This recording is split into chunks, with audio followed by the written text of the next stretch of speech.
So the next section is going to be an incorporation of Hindu teachings, because we can't leave out the Hindus and the Buddhists and all the other religions.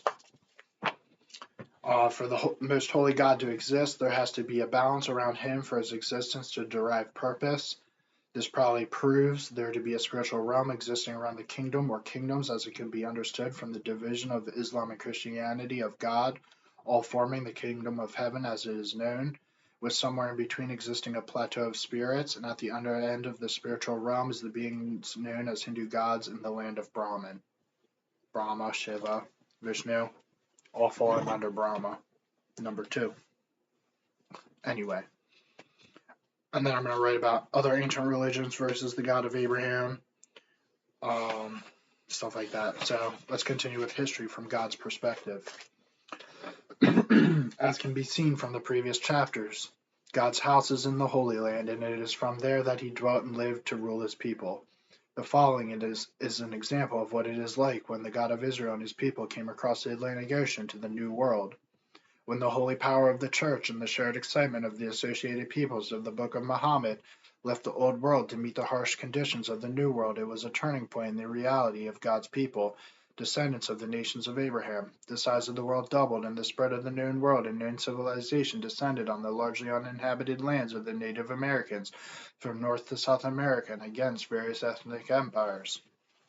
The powers of Europe and the various Christian monarchies that comprised it funded expedition after expedition, spreading the knowledge and culture of the Old World. Muslims largely stayed in the Middle East, where Islam was thoroughly established at this point in the 1400s to 1800s, but Christians and Jews, financially provided for by religious movements, rulers, and the Church of Rome itself, braved the harshness of the Atlantic Ocean. For glory and conquest, the Europeans had arrived. At first, they were peaceful to the Native Americans, but the greed of the devil soon set in. More and more people from Europe with slaves from Africa came to the Americas, and in 300 years the Native Americans were largely erased, and colonial rule was firmly established.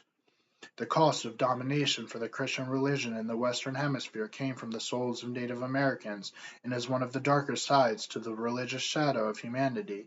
Not only did it come from the wiping out of tribes and empires, but it was brought upon by the white devil on the backs of the enslaved.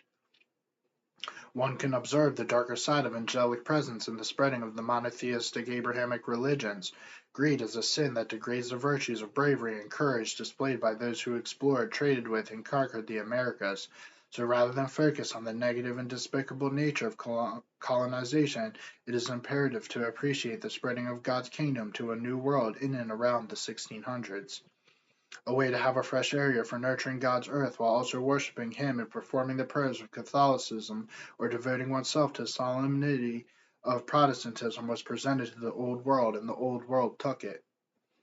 Be thankful that we all live on a plentiful continent, unfortunately stolen from others. Be thankful for both European settlement and Native American heritage. God is the ultimate entity, and every single known universe in the world and its surroundings obviously revolve around Him. He is the most powerful force ever, and his intentions are not easily understood. Continuing from the previous spiritual writings and recent modern-day revelations, we can understand that the God of Abraham is a single entity with grand ambitions always. From the previous spiritual writings, the kingdom of heaven existed primarily in and around the Roman Empire as the conversion of Rome led to monotheistic prominence, thanks to the Lord and Savior Jesus Christ, Son of God, his death and resurrection, and then the spreading of the Gospels by apostles and disciples. This review of history is now before the times of settling the New World after leaving the Old World and deals with history leading up to that point. For approximately 400 years there was silence from the Most Holy One, God, until the birth and rise of the Prophet Muhammad and his holy message, revelations, and conquests. The Holy Prophet Muhammad being a second choice for the Messiah or would-be Christ from a secular standpoint. Anyway, as the primary kingdom of heaven was established in and around Jesus Christ, the Church was established, formalized, and inherited by divine right by Rome itself, the Vatican, and most importantly, the Pope, His Holiness. Finally, the Catholic Church became the highest form of authority on the history, teachings, and spiritual revelations brought about by Jesus. The Christian kingdom existed prominently until the fall of the Roman Empire, and then there was discourse amongst the heavens and throughout the spiritual realm. God's heart was darkened, and for 300 years, from 300 AD to 600 AD, the first dark ages appeared. Greeks especially were punished, albeit still loyal to the church and happily converted. Iniquity must have been allowed to fester, because language and culture suffered in and around the Greeks. This could be possible proof of their historical spiritual iniquity, always questioning the spiritual realm of philosophical quandaries and scientific witchcraft. Medieval times spread across Europe through castles and dictator-like barons wielding great power through barbaric fear-mongering, and all was lost in and around God's kingdom. Jerusalem is still the house of the Lord himself, and a humble and hidden abode, but the Lord of Light's house none the less. So God, with his political kingdom of the heavens, his people, who he created in his mind and image, and the earth itself, which he made and exists for him, decided to go east with the creation of Islam. He was upset with his people, albeit merciful. God was surprised by the revelations of His Holiness, the Prophet Muhammad. This was further proof that everything that is, was, and is to be revolves around the God of Abraham, and even his human creation, as God would see it. So God rewarded Muhammad and gave life to the Muslims and gave them a kingdom of Islam like the kingdom of Christianity, and Muhammad was rewarded in life and in heaven. The creation of Islam was firmly established in and around the holy city of Mecca, with historical interactions throughout the Middle East and the Holy Land itself, Israel. To the west of Jerusalem, the Dark Ages continued in Europe, and various claims amongst the former barbarians of the north of divine right over Christianity and the Bible brought nothing but violence and depression, while the Pope remained mostly neutral, always loyal to the life of Christ and its heritage, the Catholic Church. To the east of Jerusalem became God's focus, and years were spent dabbling in spiritual knowledge and alternative dimensions as with the Hindus, but that of course could be considered in another dimension or parallel universe. Furthermore, or anyways, humanity is the greatest thing to ever exist. It is a web of realities and individual biology and experiences poised for divine right to rule the earth and heavens for millennia to come. It is the penultimate creation of God, and thanks to God, humanity will likely live forever. Thanks to recent developments in the modern era, human potential has been able to reach new heights as the dominant force of everything on Earth. We have invented things, progressed, and evolved at an exponential rate since 3,000 years before the life of Jesus Christ. Since the life of Jesus Christ, or in the past 600 years since the arrival of Christians in the New World, depending on how you perceive history, and always propelled forward by the grace of God at auspicious opportunities. Humans are perfect in their diversity, cultural identities, history, technology, and traits. This diversity of identities throughout history has created technology to enhance their personalities and characteristics, and personal development has been perfected in the modern era. Civilization cultivated and fostered communication and thought amongst individuals who were banded together by common interests of security and preservation, slowly evolving over 3,000 years, at least to the point of the Roman Empire dominating the Mediterranean, whether it was on the Arabian Peninsula, Africa, Europe, or the Far East, or even further into the Americas. Human development around 3000 BC saw the first mainstreaming of actual sophisticated civilizations. However, before God there was nothing, and that is when the angelic forces of God began their ministry, creating what God always knows to be the origins of Prometheus in the image of himself, which is the perfect persona of human emotion, intelligence, physicality, and mystical being of divine nature. Layers to God's reality exist, and all that came before, after, and around God exists for him in his or her existence, pleasure, and learning. Regardless, humanity, which is the sandbox of God's thinking as he knows everything, whensoever he chooses, has been catering to humanity since 3000 BC to say the least. But it was a civilized experiment all the same, of reflections, at least metaphysical constructs of a shadow, of a thought of God's imagination. These beings were of an angelic nature, but not as humans are intended to be aware of. A new revelation follows, that in the darkness before the light there are shadows of a thought of God which were formed to be what the modern version of humanity is. This took place congruently with the scientific formations of the evolutionary quandary that precede the Lord always, which is the existence of humans around the world during what is written and hidden in history, but nevertheless took place where Adam and Eve existed, lived unnaturally or naturally longer lives, and produced the earliest experiments of humanity, not terrible in and around God, but still horrifying around them existed shadows that surrounded God's first two people. This is the realm and true history of God.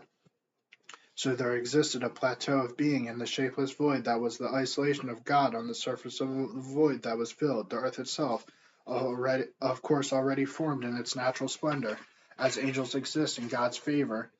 And for him there lived his initial creation of beings, and around it there were others, still creations of the Lord, and entities of what could have been intelligence had they been sure in the Lord, creatures of human resemblance. They were not sure of or did not worship the Lord, and through his creation and the mysterious guidance of Adam and Eve, his first family was made, and the first killing and death of humanity happened, reflecting the happenings of outside God's containment of Adam and Eve. This upset God, but his tree of life stemming from Adam and Eve persisted with humanity evolving around his first experiment, always knowing the future, and the Lord was distressed, as witnessed by heaven and the angels. This, of course, is recorded in the Bible.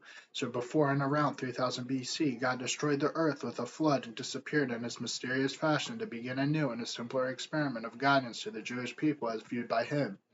Simultaneously, ancient civilizations thus finally evolved from the necessity of the unification of individuals based on scientific fact, not needing religious intrigue to be known and still sharing divinity and blessing on the human race. Ancient civilizations at and around 3000 BC, based on scientific fact, thrived in the Americas, Europe, Africa, the Middle East, and Asia. Knowledge and understanding and diversity, which we know is always the end result, began to take root, and the development of what would be the great creation and existence of modern humanity began. Scientific knowledge flourished to a point where huge empires of learning, safety, experimentation into freedoms, liberties, artistic developments, and cultural beauty were grandly alive and well all over the face of the earth by the birth of Jesus Christ. God, with his wisdom, always being present and, of course, being uplifted by the universe, reality and perplexing lack of matter or substance, came down to the earth as Jesus Christ to experiment and proclaim his word to his own creation. God, of course, is proud. As the world carried on its delusion, yet in a factual existence of mystical and void-carrying scientific pursuits, the world was beautiful with aesthetic inherent beauty, both on a man-made and physical, geological place of observance. The scientific fact that Jesus was the Christ and God himself performing actual miracles, albeit hidden in the possibly misplaced heavenly iniquity of angels, was the spiritual collision of the God of Abraham's existence with that of evolution from primates. This does not dive into the depths that are still the plane of nothing that spawns substance into the realm of the Lord, elsewhere explained as idols of other religions existing for the approval and subordination to the Lord, who all of heaven places their divine trust.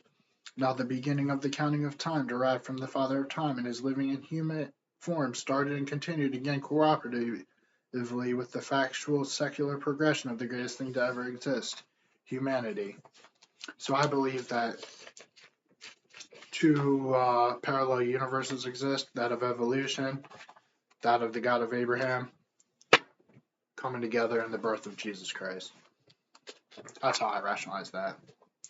Anyway, for those who don't believe in religion, or don't believe in the God of Abraham, here's more for you. So I wrote, love is the most powerful philosophy of the universe is the next section. Love is the most powerful force in the universe and can produce a kind of attraction or will to protect that. Love is the most powerful force in the universe and can produce a kind of attraction or will to protect that cannot be matched. It can provide confidence and motivation and is felt like a metaphysical magnet that can consume the mind and even corrupt the soul. Love. It can be narrowed to romantic love, focused on another individual, or extended to others. It can be further broken down to differentiate between love and lust, or it may revolve around a yearning for physical affection for another reason. It is traditionally defined as a connection between a male and a female, and that will be the focus of this section of text, but relationships revolving around other genders in general will be discussed as well, and evidence of a love evolving will be examined. Love is experienced differently and the same by both males and females, and it is the reason behind many individuals' will to live. It can be the preoccupation of both the conscious and the subconscious, and it can alter behaviors dramatically. It can cause strife and pain, or it can lead to contentment and growth. It is the lightest of matter in a universe filled with darkness. And I'm going to write about mind, body, spirit, emotions, my personal religious views, and that'll wrap up the spiritual section. Next, I talk about artificial intelligence. We go back to politics, too, even in the artificial intelligence section. In the following sections on artificial intelligence, an overview of computers will be given, then a description of how artificial intelligence is relevant to the politician will take place. Following that, prompts given by artificial intelligence about general quandaries in the political atmosphere will be answered. As time progresses, computers, social media, cloud storage and services, and artificial intelligence will become more and more pertinent to the politician and leadership in government. Pause. Okay, so we're going to start with the history of computers. 2000 AD can be seen as the turning point in time where computers exponentially exploded into the powerful accompanying infrastructure and substantial force they are today. A quick history of computers. It's important to understand how 70 years of computing development turned into the worldwide network of the internet at the turn of the millennium, and then progressed exponentially for about 25 years when artificial intelligence began to dominate. Understanding computers, then the internet, then artificial intelligence requires knowledge of the difference between software and hardware, social media, computer programming, and theories revolving around what computers are, what their purpose is, and their future. Computer science is the overall study of computers, and computer programming is the area of emphasis where software is written through inputs and commands to elicit results from the computer system or to instruct it to perform tasks. Codes are written and then must be processed and performed by the computer. Scripts and other so-called technologies and abilities have been developed over time to continuously expand and improve the use of computers. A modern example of a code would be English text that describes the type of coding document being created and what the code is intended to do at what times and in what circumstances, how the display should appear on the screen, and monitoring and implementing the repetition of the program or code. Computer languages are simply technologies that allow text to be converted into formats for computer programming. Prior to the creation of computers, electricity needed to be harnessed, and prior to that, energy had to be understood. Technological advancements are no less substantial, even if only existing in a digital realm or in almost microscopic circuits of electronic inputs and outputs, etc. To develop a computer, binary code was first needed, which was based on and off switches and commands akin to yes or no, inputs that were relayed through electric signals. This required hardware, such as a physical computer chip, and eventually led to the making of motherboards and other more advanced pieces of equipment. Software was created through the ability to make words and string characters together into code and text. Integrating the beginnings of computers, software and hardware produced the first computing devices, and personal devices began to become popular in the 70s. Before that, it was not feasible, as most computers were large machines used for businesses and storing information. Computers were designed and produced by humanity to be tools for work and leisure. They were constructed to conform to the needs and wants of users, hence, keyboards are unique in what is useful, and screens and user interfaces are aesthetically pleasing. Ease of use is essential, and accessibility options are plentiful. Today, while computers are still advancing, personal computers are extremely easy to learn, use, and implement in daily lives. They are required in many societies and are more powerful and quicker to respond to commands than ever before, and hundreds of times more so than those of even 2010. Computers have applications in the personal, business, and military sectors and can be found in practically all electronic devices. Anything that computes information digitally to elicit an outcome or present results is technically a computer. A calculator or digital clock are some of the most basic examples. It is thus important to understand that processing power, data storage, graphics capabilities, and all other technologies used in computers technologically advance at an exponentially linear rate, meaning that every set period of time the technology either doubles or quadruples to fuel the ever-increasing pace of technological advancement. While this is happening and computers are being developed from a hardware perspective, new coding languages and integrated development environments, which are all-inclusive suites for writing and implementing code, have improved to unimaginable levels. Most businesses that specialize in software have devoted programs and engines made for the mass production of new software and software updates. And now, after the internet allowed for quick sharing, ease of web development, and cloud storage, artificial intelligence has allowed for code to be written at unprecedented levels. This all culminated in the modern era being defined by a populace committed to computers and digital development for personal and commercial purposes and for the storage and transfer of massive amounts of information, etc. The hardware of the personal computer consists of a few primary parts.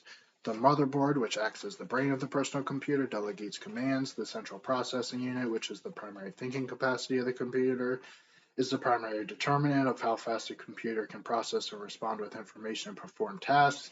The graphics card or graphics processing unit is the other portion of thinking capacity that helps process information by adding more calculating capabilities in a different processing format and by storing temporary information. A graphics card is responsible for all visual renderings. A hard drive is also required, which stores both general computer files and critical files for running the computer system. Solid-state hard drives are a recent implementation that allows for more reliable memory and quicker startup speeds. And then finally, the physical housing of the computer. The power supply and the cooling system are all primary parts of the computer, as is the monitor and other accessories. Creativity, productivity, and personal relations are all nourished and improved through the use of computers and through having the abilities that inherently come with digital information, storage, sharing, and creation. Software of all costs and capabilities has streamlined and affected all artistic and scientific processes and is used daily by most of the world's population. Technology continued to improve, and then the internet was created, first for military use, then for civilian use.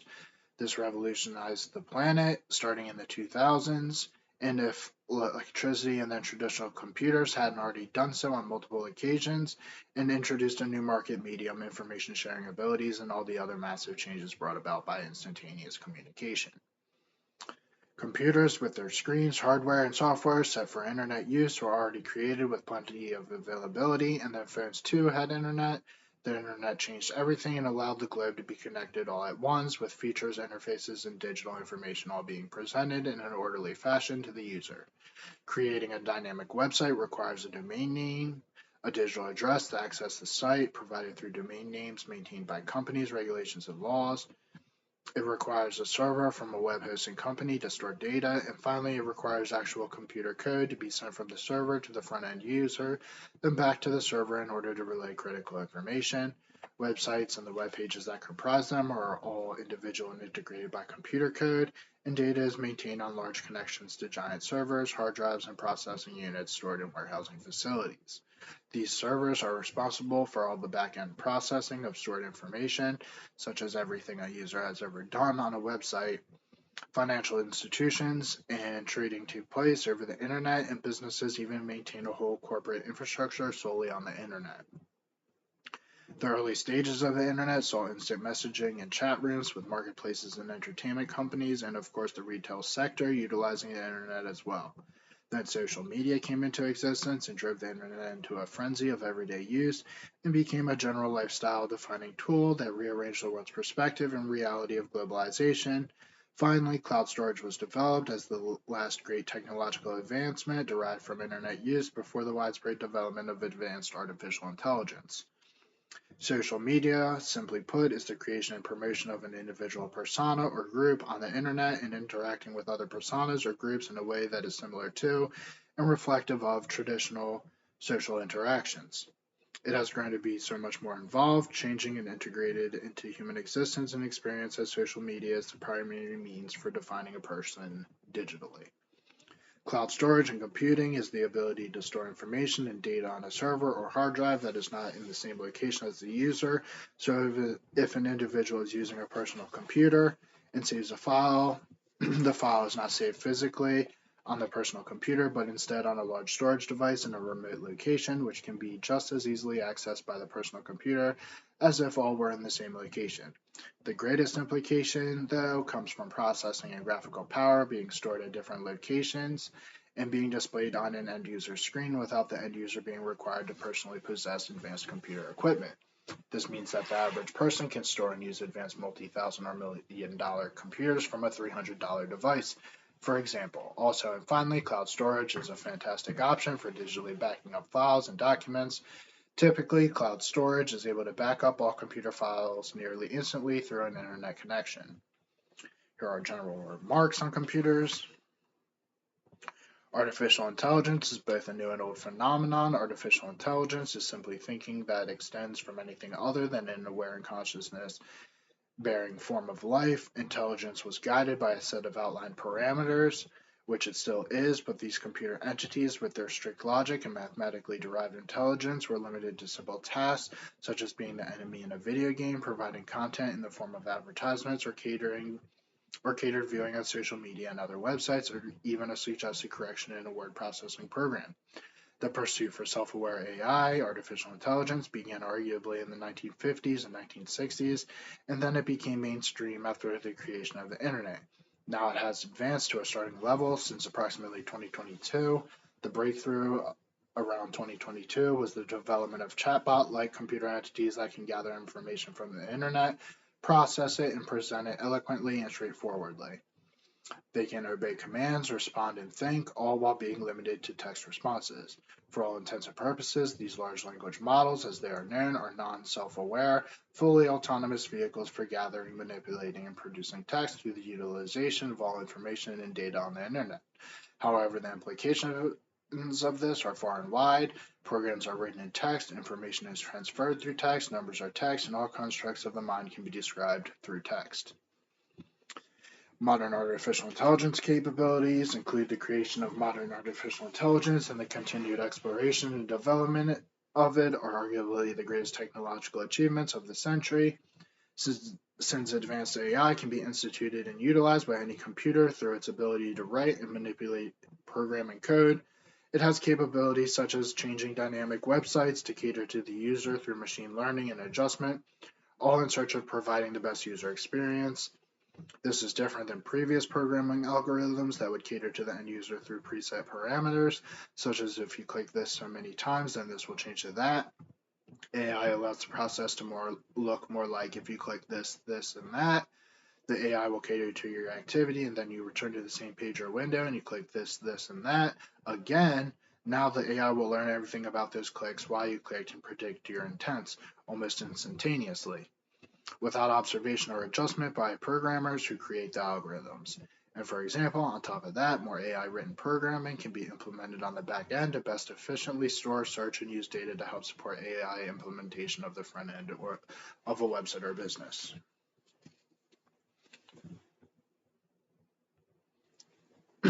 Future artificial intelligence capabilities.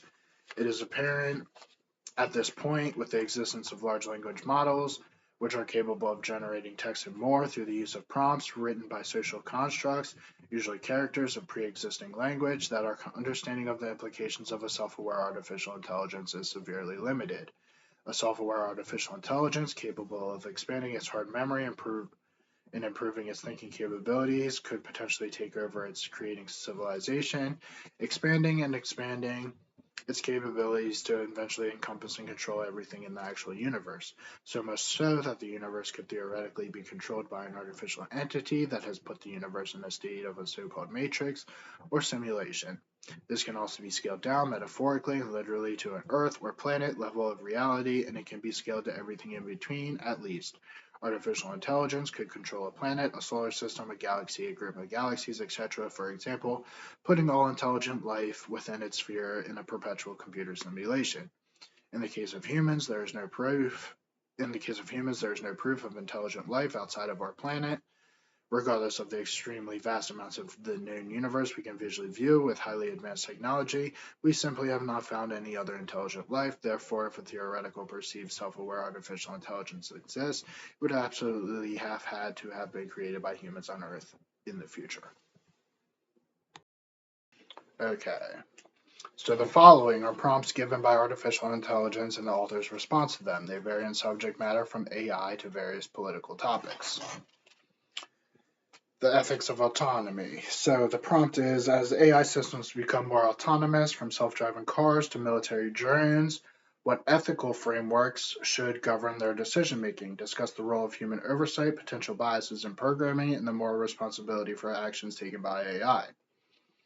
So the response that I wrote is, it is important to note when responding to this prompt that according to the summary above, the capabilities of artificial intelligence and its implications cannot be predicted with 100% accuracy. This is a statistical fact. It is also important to note that there is a strong difference between 100 independent autonomous artificial intelligence programmed machines and 100 programmed machines run by a single artificial intelligence. However, if ethical frameworks could be programmed into civilian autonomous machines and military autonomous machines, some things might be essential. Some ethical programming or truths for autonomous artificial intelligence would implement a strong and good moral compass into entities that would be otherwise based on a lack of morals.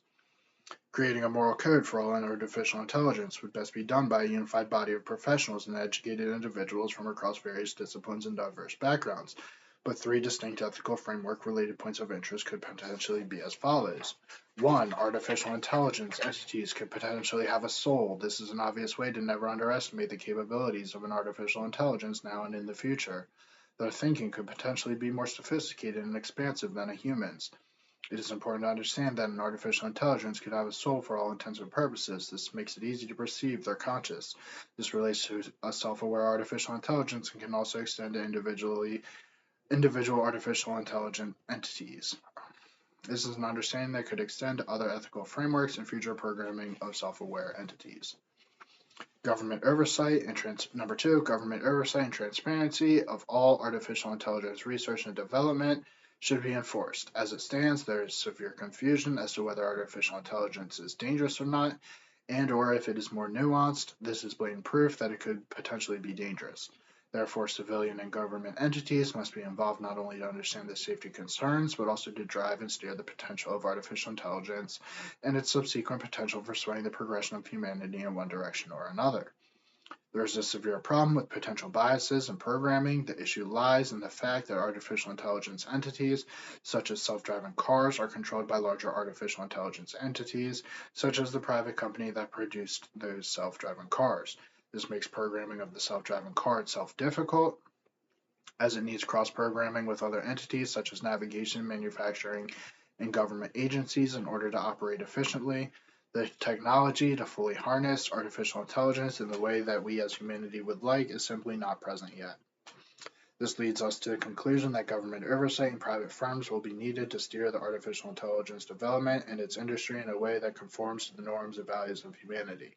Continuous reworking of programming for large artificial intelligence products will be required with or without using large language models and prompts and responses to do so. Number 3, moral responsibilities for actions taken by artificial intelligence are difficult to predict accurately, and as stated above, it is important to provide government oversight and transparency to proactively tackle any potential moral or actualized issues that may arise. If and when an entity needs to be held accountable for unethical or even dangerous actions taken by artificial intelligence, it is important that procedures are in place. Examples of unethical or dangerous actions would be those using artificial intelligence to hack or hold hostage other governments or private organizations, using artificial intelligence to steal likenesses and identities, and using artificial intelligence to target or harm others. These actions usually span across multiple areas of legal expertise and can range from individual criminal acts to large civil cases with large payouts. Through international corporate law, it is important to hold that those who violate laws, whether in regard to artificial intelligence or not, accountable and prosecute them to the full extent of the law. Okay, so number 2, AI and the future of human identity. The prompt from the AI is, in a world where artificial intelligence can replicate human conversation, creativity, and decision making, how might our understanding of what it means to be human change? Explore the implications for personal identity, consciousness, and the boundaries between organic and synthetic intelligence. Our understanding of what it means to be human will change regardless of whether artificial intelligence exists or not. This is what I said. The technology that may be developed by artificial intelligence can also be created through slower processes where artificial intelligence is absent. The simple fact that organic life is responsible for creating artificial intelligence proves that technological advancement is made possible without self-aware and progressive artificial intelligence. Artificially created intelligence can be achieved and even surpassed by organic intelligence, though it would take more time. There are dramatic changes that could potentially occur to the human race if AI is allowed to be used nefariously and rampantly. It is not just the replication of human likeness and the brain function that can change the trajectory of humanity or what it means to be human, but also access to extremely advanced information and concepts, allowing for dangerous scientific advancements. Ideas such as improving the genes of infants and crossing human DNA with animal DNA, or creating new chemical compounds and methods, or programming computers to steal and infiltrate other networks, are all dangers of AI advancement and concepts that could severely alter the trajectory of humanity if undertaken. However, the sole replication of a human by an AI has some specific issues. It is impossible for a computer that is based on artificial creation to perfectly replicate the human consciousness, one's personal identity, or capacities for creativity and decision making. Artificial intelligence will eventually be able to replicate such to an almost complete degree, but never perfectly. This may cause a divergence that allows for the identification of organic intelligence in contrast to synthetic intelligence. Coexistence or conflict. Number 3. Will future interactions between humans and artificial intelligence lead to collaboration or competition? Evaluate scenarios where AI could either enhance human potential or disrupt social, economic, and political systems, and argue what balance should be struck.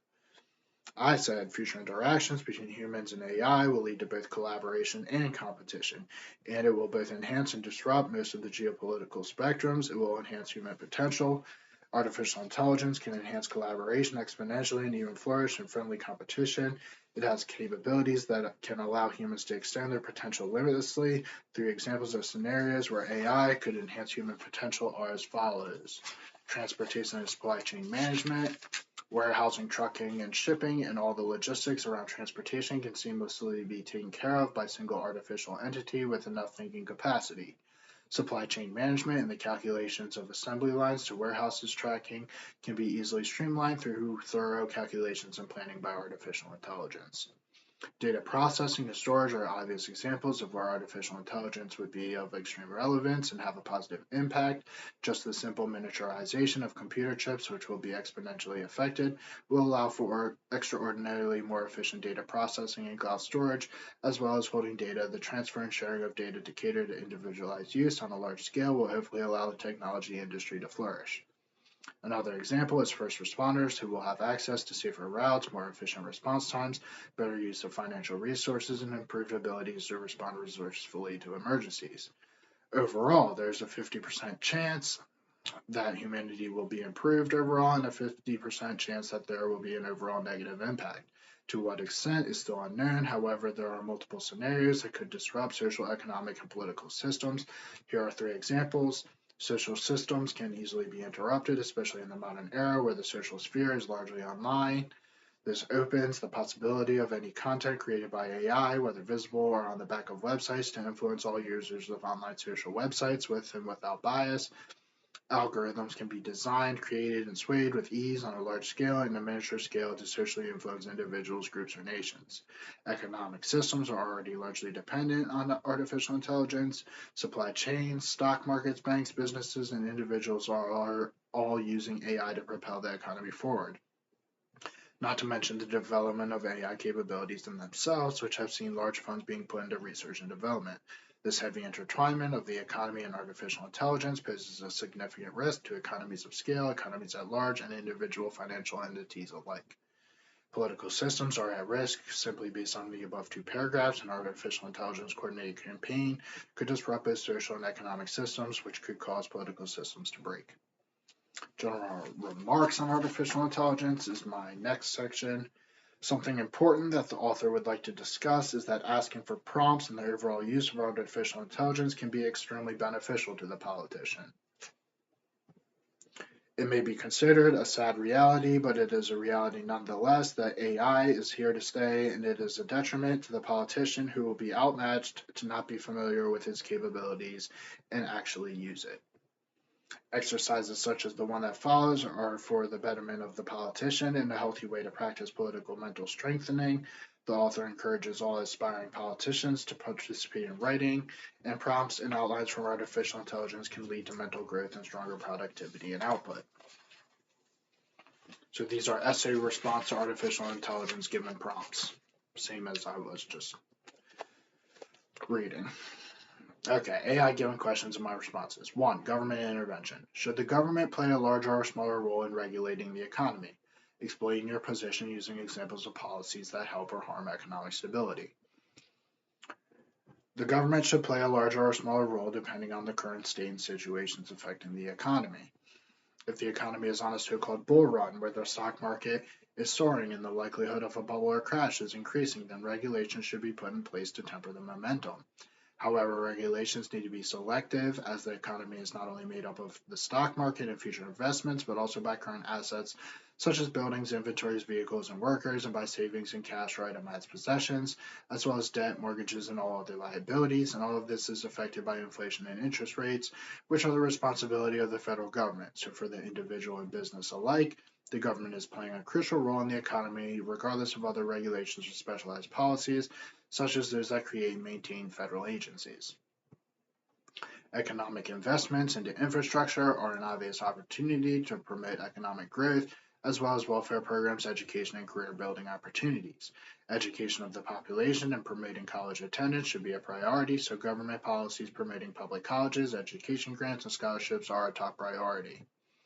Economic growth can be simplified into three categories of economic stability and growth. Business or corporate wealth is one category, civilian or consumer wealth is another, and government wealth is the final category. Growth in the business sector can be further divided by industries such as high tech or industrial or even real estate, and consumer income and spending can be further broken down as well, but both of these depend on government regulations, and more regulations and higher taxes will reduce spending by both businesses and customers, while a reduction in regulations will allow for higher incomes and more spending and therefore more investment and saving, which leads to economic growth.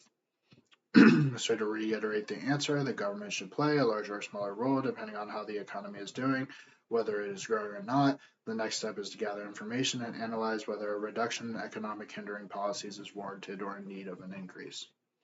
2. Wealth inequality. Is rising wealth inequality a threat to a country's long-term economic health? Discuss causes, effects, and possible government responses. I said yes, rising wealth inequality is a threat to a country's long-term economic health. It is important to have brackets of wealth, a poor, middle, and upper class for the upper class, and the same for a lower class, a poor, middle, and upper lower class. A middle class with the same is preferable. The problem is that with barriers to market entry, small businesses and new members to the market are prevented from entering new markets and gaining wealth by large corporations that have the institutional capacity and organizational efficiency to consume any opportunities for wealth as soon as they appear. This is the bare level at which individuals are prevented from gaining wealth by large corporations. The other two levels come from the stock market and tax codes. Barriers to entry, not only in the physical market, but also into the investment market are present. Learning to invest in the stock market, and finding good financial wealth management that is productive and provides positive returns can be difficult. Investors in big business are getting great investment returns and dividends that scale with their current wealth exponentially. In other words, all the rich have to do to get richer is to stay invested in corporations, which will naturally expand if well established due to overall economic growth and because of current political policies. Finally, the third cause is these political policies just mentioned. High taxes on low-income individuals and low taxes on higher-income individuals can contribute to wealth inequality for obvious reasons. Also, corporate taxes being lowered allows companies to expand, their stock to increase, and the more stock one owns, the richer they'll get.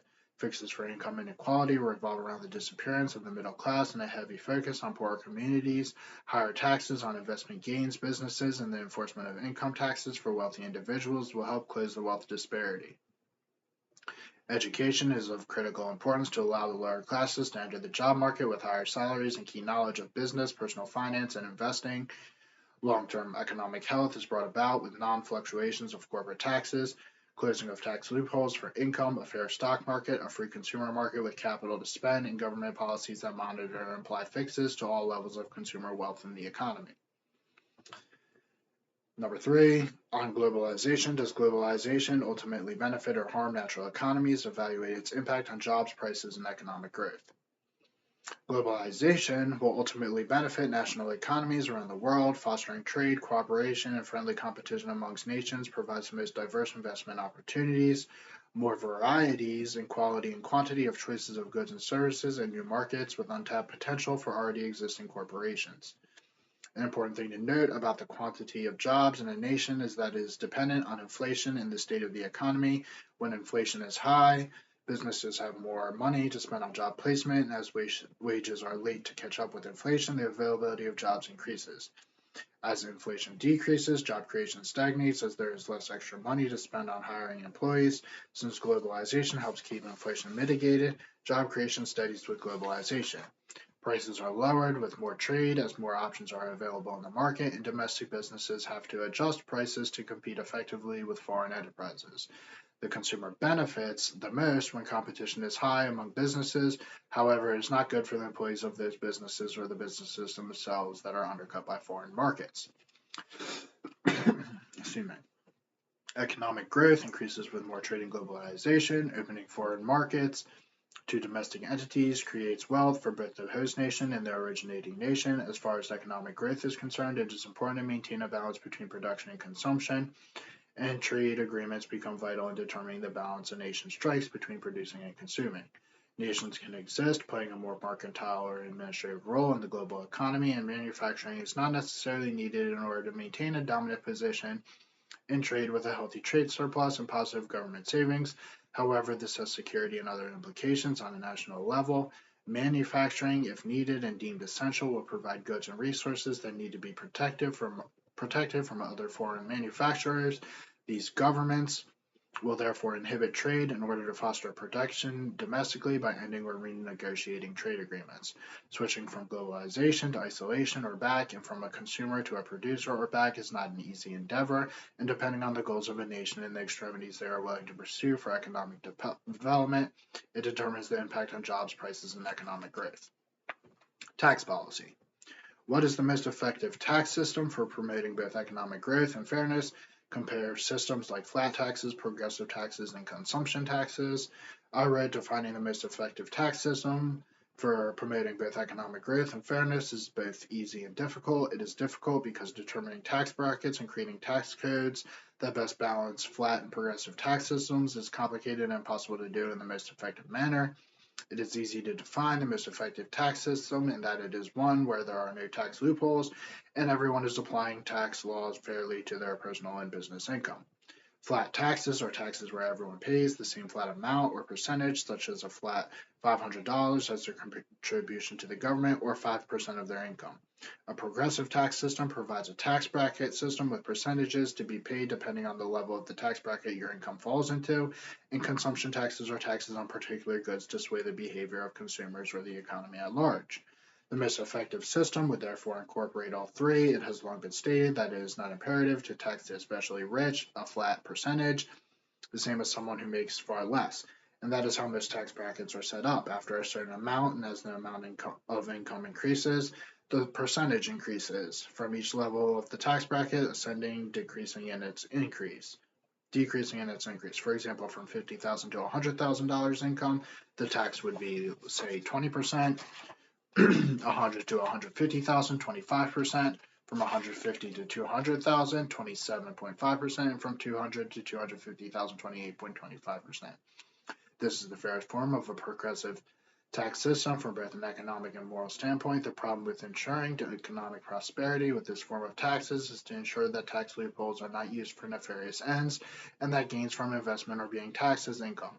Also, it is important that businesses are being taxed. A progressive tax could be instituted, but only with the adjustment and monitoring of the current flat rate and percentages that are far less than those of the personal income tax. A flat tax is also best when applied across the board for both the wealthy and the poorest individuals. A lump sum tax can be progressive, and if this is the case, then the tax brackets for providing flat payments should be far smaller than for the percentages to be paid. Otherwise, individuals will be incentivized not to make higher wages for fear of paying more taxes. Finally, consumption taxes are good for mitigating unhealthy behaviors or for steering the market and economy. The key to making a consumption tax work is to not place the tax so high that it ends consumption entirely, but simply dissuades the consumer from that behavior. 5. On national debt. Is a growing national debt more dangerous or manageable in a modern economy? Discuss potential risks and why some economists are less concerned than others. A growing national debt is horrible for an economy. It is the worst thing that can happen to an economy, and it is a problem that almost every nation on earth experiences. Savings are the equivalent of investment, and when a surplus of wealth exists, every second of stagnant capital is a loss in income. The greatest of all long-term goals of an economy is to make the most amount of money, and having investments with returns is essential to doing so. The higher the amount to invest, the higher the overall returns. Today, the world is run on foreign debt, so many economists are not that concerned. Whoever holds the debt in many regards also holds the wealth. The problem is that political boundaries in a complex and globalized world separate this wealth and debt, so the collateral that debt holds is not that straightforward or even enforceable and is simply a bureaucratic reality. A growing national debt will continue to be manageable, but it is impossible to make the gains or ensure the financial expansion that a surplus of wealth could bring. Having funds in surplus would allow for borrowing from other nations, and for a country like the United States would ensure economic dominance for years to come. Somehow changing economic policy to run a budget surplus instead of digging a further hole of debt is nearly impossible, though, but the fight to drive the nation out of debt and into surplus should never be given up. The only way to get out of debt at this point is by military force, and that will devastate and rupture economies anyway. Being in debt is in no way a good financial position for the individual, and the same can be applied to a larger economy. Borrowing and borrowing to spend will not produce the long-term economic success that having savings will. The good news is that by borrowing and spending that money on one's own country and investing domestically, such as the United States has done, it creates a nation, the United States, with infrastructure and institutions that earn wealth privately. This private wealth and the spending, saving, and investing of it in the rest of the world and at home has created a network that lies beneath the funds of the government. For example, you cannot simply take the buildings and land in the United States if another nation demands payment for debts.